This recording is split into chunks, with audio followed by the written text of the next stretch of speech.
এটা নতুন ভিডিঅ'লৈ স্বাগতম জনাইছো। প্ৰতিটো দেওবাৰৰ দৰে পৰিৱেশ সুৰক্ষা সমিতিয়ে তিনিচুকীয়া চিকিৎসা মহাবিদ্যালয় আৰু চিকিৎসালয়ত গছপুলি ৰোপণ আৰু প্ৰতিপালনৰ কাৰ্যসূচী তেওঁলোকে লয়। আৰু এই গছপুলি ৰোপণ আৰু প্ৰতিপালনৰ কাৰ্যসূচী আপোনালোকক আমি দেখাইছো। ইয়াত পৰিৱেশ সুৰক্ষা সমিতিৰ পৰিৱেশ কৰ্মীসকল বৰ্তমান উপস্থিত হৈছেহি। আৰু পৰিৱেশ সুৰক্ষা সমিতিৰ কেন্দ্ৰীয় সভাপতি ঋতুৰাজ বৰুৱা ডাঙৰীয়া আছে, পৰিৱেশ সুৰক্ষা সমিতিৰ কেন্দ্ৰীয় কাৰ্যকৰী সভাপতি দিগন্ত ভট্ট ডাঙৰীয়া, পৰিৱেশ সুৰক্ষা সমিতিৰ জিলা সভাপতি জীৱন দত্ত ডাঙৰীয়া, পৰিৱেশ সুৰক্ষা সমিতিৰ আমাৰ প্ৰতীক বৰাণ ডাঙৰীয়া আছে, লগতে প্ৰতিপালন সম্পাদক আছে, বাইলুং আছে। আৰু সকলোৱে যিহেতু আপোনালোকক আমি দেখাইছো। আৰু আজিৰ লগতে আপোনালোকক এটা কথা আপোনালোকক জনাব বিচাৰিছো। আমাৰ বন্ধু তথা যুৱ ব্যৱসায়ী দেৱশী প্ৰীতম হাজৰিকা আমাৰ মাজত আজি আহি উপস্থিত হৈছে। তেখেতৰ হতুৱাই এটি সোণাৰু পুলি ৰোপণ কৰা হৈছে। যিহেতু আমি তিনিচুকীয়া চিকিৎসা মহাবিদ্যালয়ৰ এই মুখ্য যিটো পথ, সেই মুখ্য পথটোত সোণাৰু আৰু কাঞ্চনৰ পুলি ৰোপণ কৰা হৈ আছে। আৰু তেওঁ আজি আহি আমাক ইয়াত সহযোগিতা আগবঢ়োৱাৰ বাবে তেখেতক আমি ধন্যবাদ জনাইছো। আৰু পৰিৱেশ সুৰক্ষা সমিতিৰ প্ৰতিটো কাৰ্যসূচী প্ৰত্যেক দেওবাৰৰ দৰে প্ৰতিটো কাৰ্যসূচী আমি আপোনালোকক ভিডিঅ'ৰ জৰিয়তে আপোনালোকক জনাবলৈ চেষ্টা কৰোঁ।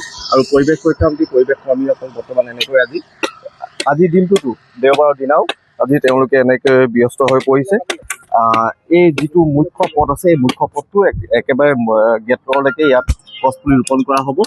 সোণাৰু গছপুলি আৰু কাঞ্চন গছপুলি ৰোপণ কৰা হৈছে যিহেতু সৌন্দৰ্য বৰ্ধনৰ বাবে। মোৰ লগত মোৰ বন্ধু আছে দেৱশী প্ৰীতম হাজৰিকা, তেওঁৰ পৰা আমি অলপ অনুভৱটো জানিব বিচাৰিম। কি ক'বা, আজি ইয়াত তুমি উপস্থিত হৈছা, কেনেকুৱা লাগিছে? ভাল লাগিছে, সেউজীয়া পৰিৱেশ, সুন্দৰ পৰিৱেশ আৰু সকলোখিনি ইমান ধুনীয়াকৈ কাৰ্যক্ৰমখিনি হৈছে, দেখি ভাল লাগিছে। আমি ধন্যবাদ জনাইছোঁ পৰিৱেশ সুৰক্ষা সমিতিৰ সকলো কৰ্মকৰ্তালৈ, পৰিৱেশ সুৰক্ষা সমিতিৰ পৰিৱেশ কৰ্মীসকললৈ। আৰু আমাৰ বন্ধু যুৱ ব্যৱসায়ী দেৱকীও আজি আমাক আহি সহযোগিতা আগবঢ়ালে। তেওঁ এটি গছপুলি ৰোপণ কৰিলে, সোণাৰু গছপুলি। আমাৰ লগত দিগন্ত ভট্ট ডাঙৰীয়া আছে, পৰিৱেশ সুৰক্ষা সমিতিৰ কেন্দ্ৰীয় কাৰ্যকৰী সভাপতি। তেখেতো আহি আজি ইয়াত পৰিৱেশৰ কাম কাজত লাগি পৰিছে। কি ক'ব দাদা, আজি আপোনালোক পুনৰ উপস্থিত হৈছে ইয়াত? চাওক, আমি প্ৰত্যেক দেওবাৰে পৰিৱেশ সুৰক্ষা সমিতিয়ে আমি যিবোৰ গছপুলি ৰোপণ কৰা তাৰ প্ৰতিপালনৰ কামত ওলাই যাওঁ। আজি আমি সদায় তিনিচুকীয়া চিকিৎসা মহাবিদ্যালয়লৈ আহোঁ। তিনিচুকীয়া চিকিৎসা মহাবিদ্যালয় ইতিমধ্যে যথেষ্টখিনি পুলি ৰোপণ কৰা হৈছে। তাৰ প্ৰায় 80% পুলি আমি বচাবলৈ সক্ষম হৈছোঁ।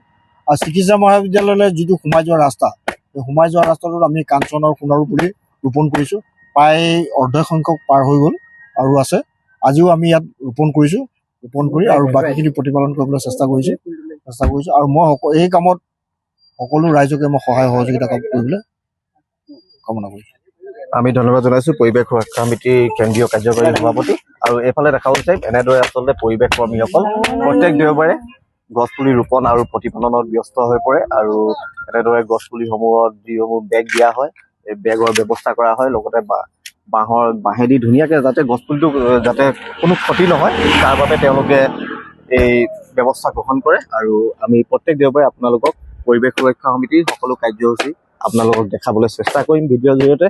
আৰু পৰিৱেশ সুৰক্ষা সমিতি এইফালে প্ৰতিপালন সম্পাদক বাইলুং আছে, আমাৰ লগত দৈমাৰী আছে, ভাস্কৰ দৈমাৰী আছে, তেওঁলোকে ইয়াত কাৰ্যসূচীত অংশগ্ৰহণ কৰিছে। আৰু কেন্দ্ৰীয় সভাপতি যিহেতু আমাৰ বেনাৰসমূহ ইয়াত লগাই থকা হৈছে। আৰু এই ভিডিঅ'টো আমি ইমানতে সামৰণি মাৰিছোঁ। ধন্যবাদ।